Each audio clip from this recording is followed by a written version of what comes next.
Bonjour tout le monde, bienvenue sur ma chaîne pour cette nouvelle vidéo. Dans cette vidéo, je vais vous faire la présentation du dernier Highlands, le Highlands HD2, qui est une version modifiée du HD1 et qui m'a été gratuitement envoyé par Retevis pour vous présenter cette vidéo. Donc on va voir ce post en détail tout de suite et je vais commencer bien sûr déjà par les caractéristiques techniques. Concernant les caractéristiques techniques de ce post, le Alliance HD2, c'est donc une version améliorée du HD1, tout simplement.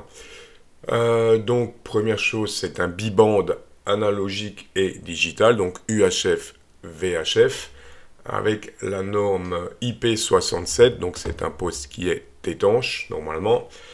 Parmi les grandes caractéristiques, comme on le voit, il n'y a pas grand-chose qui change en fait. La fonction GPS, Bluetooth, etc.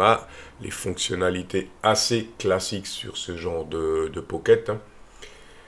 Donc la grande amélioration sur le HD2, c'est le Bluetooth Technology 5, qui offre une connexion plus longue et plus stable. Voilà un petit peu. Donc le Pocket en lui-même est livré d'origine avec une petite oreillette Bluetooth. Au niveau du DMR, vous allez pouvoir faire l'importation jusqu'à 5000 contacts, ce qui est quand même pas mal.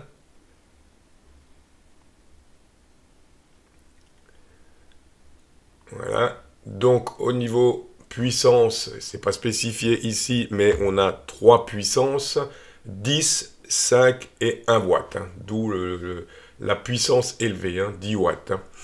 Tout est tout réglable sur une seule touche de fonction, comme on va le voir. Voilà un petit peu. Donc appel individuel de groupe, ça c'est une fonction classique aussi, on va dire.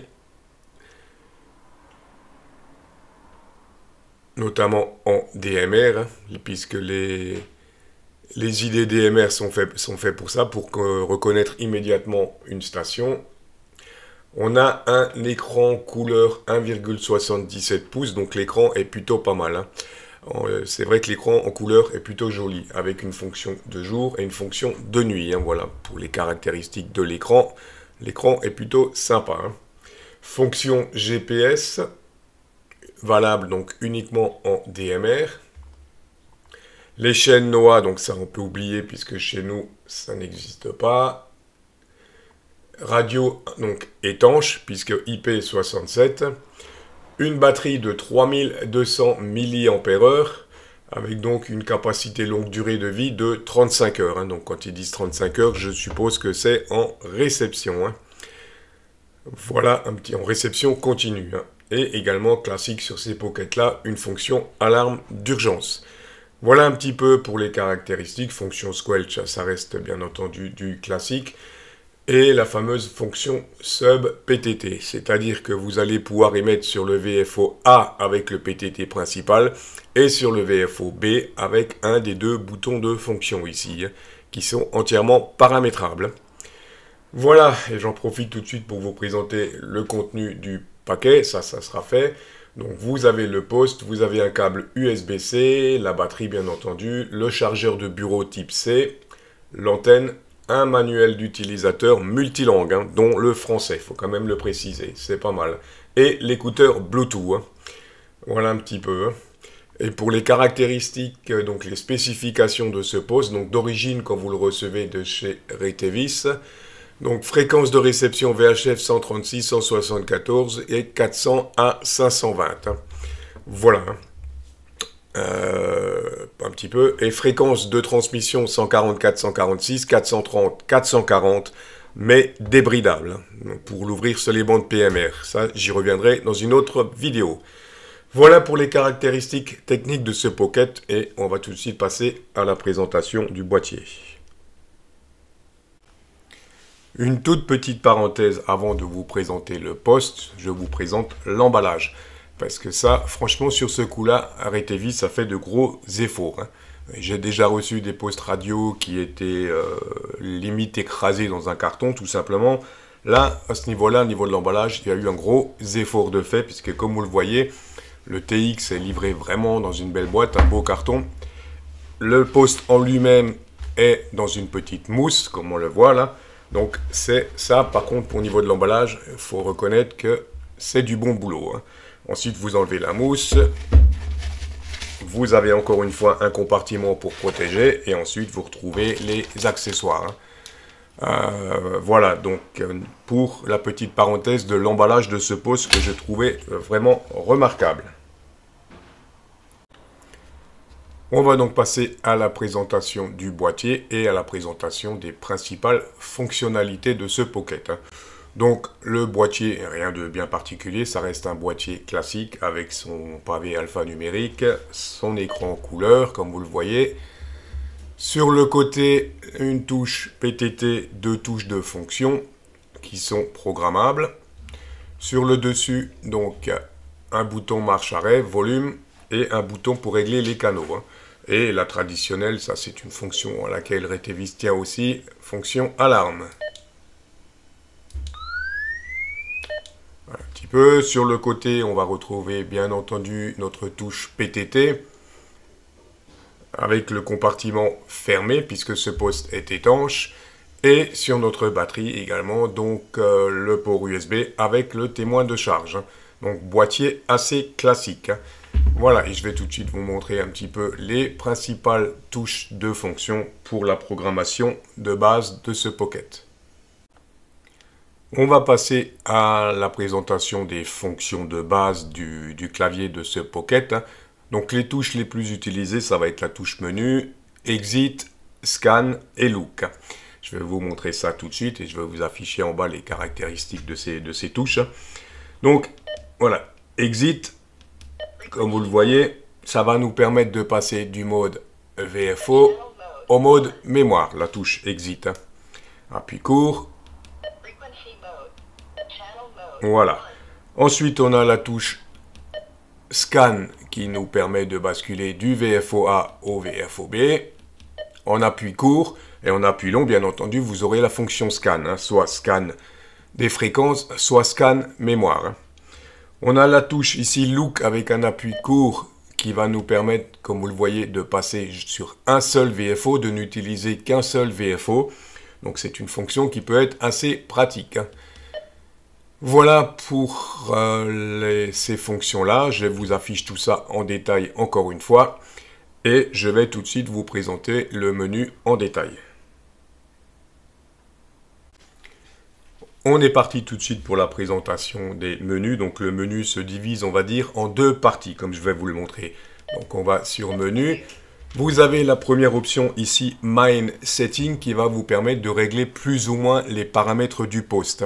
C'est-à-dire la durée d'affichage de l'écran, l'augmentation du rétroéclairage par exemple, et des choses comme ça, des paramètres comme ça. Je vous affiche ça tout de suite en détail, tout de suite. Voilà, pour les paramètres de ce menu, hein, comme on le voit, hein.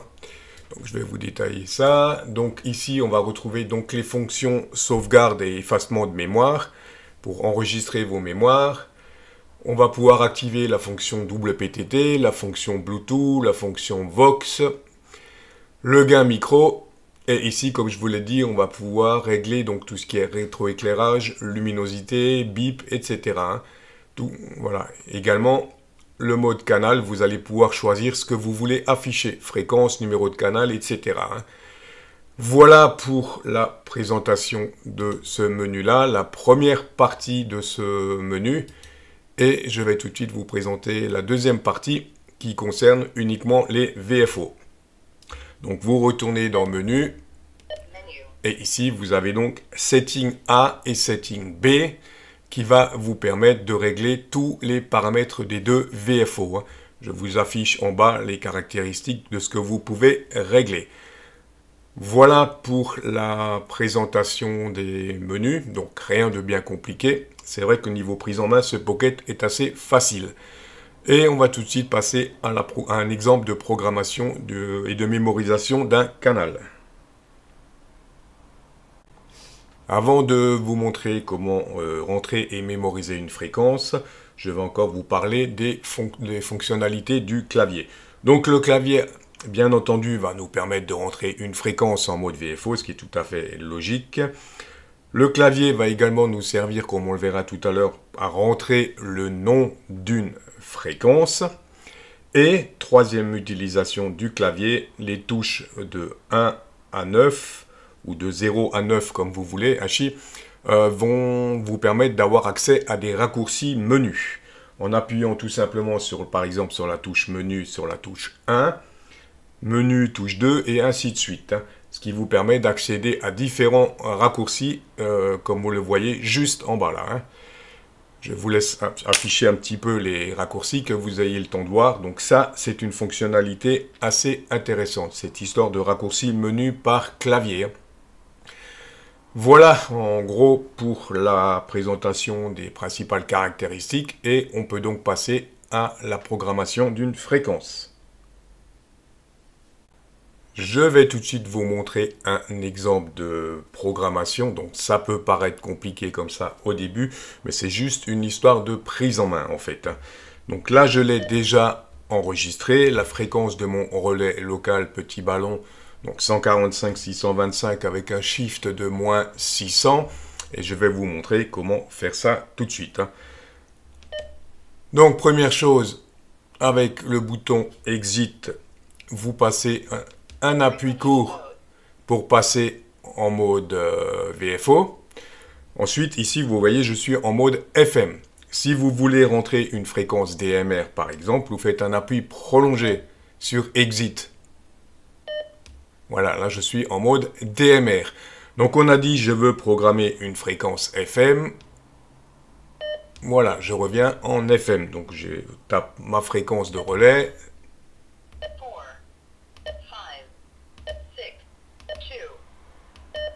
Voilà, la fréquence est enregistrée.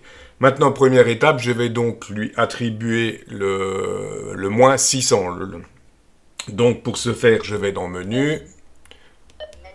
On a dit, je veux l'enregistrer sur le VFO A. Donc, je vais dans les caractéristiques du VFO A.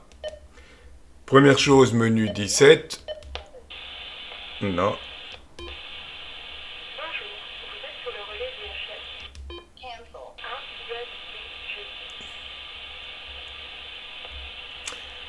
Donc, menu, setting VFO A, ok, 17, voilà, shift up. Donc le shift up, vous le mettez sur moins, voilà, on revient en arrière, menu, toujours sur bande A setting, et on va chercher le menu 18. Voilà. Shift Frequency et vous le mettez à moins 600. Voilà pour le réglage de relais, donc ça c'est fait. Donc j'ai bien mon 145-625 avec mon moins, ma puissance AIG. À partir de là, il ne me reste plus qu'à entrer ma fréquence, donc je vais menu, Mine Setting, menu 22. Save Channel, voilà, sur le canal 1, pardon.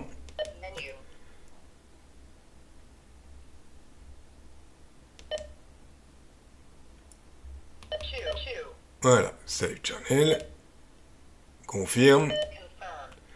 Donc là, je lui ai déjà donné un nom. Le nom, vous allez utiliser le clavier pour rentrer le nom. Voilà.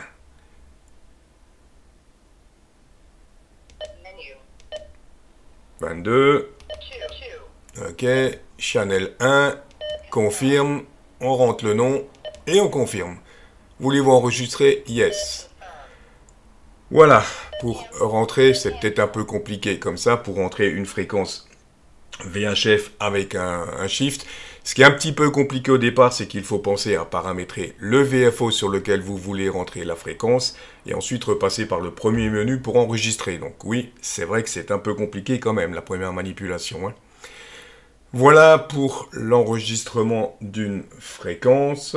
Ce que je voulais encore vous présenter, c'est l'ensemble des icônes ici qu'on a. Donc je vous affiche ça rapidement pour que vous puissiez voir un petit peu les différentes icônes. Et je voulais encore revenir sur une chose, l'affichage de l'écran, puisque là, on a deux modes différents. Là, je suis en mode jour. Et si je passe par menu Mind Setting, je dois avoir ici un Black Night, je crois que c'est ça.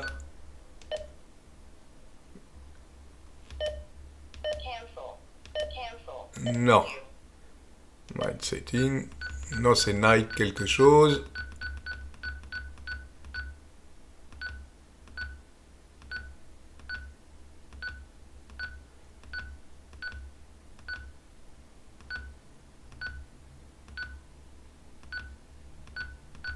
Night Mode, voilà, on y arrive. Night Mode, vous validez. On. Exit. Exit. Voilà, là vous êtes en mode nuit. Je trouve effectivement l'écran est beaucoup plus confortable comme ça. Du moins, c'est mon avis personnel. Hein. Voilà un petit peu, j'espère que je n'ai rien oublié. Hachi, voilà un petit peu pour la présentation, je dirais sommaire de ce Pocket.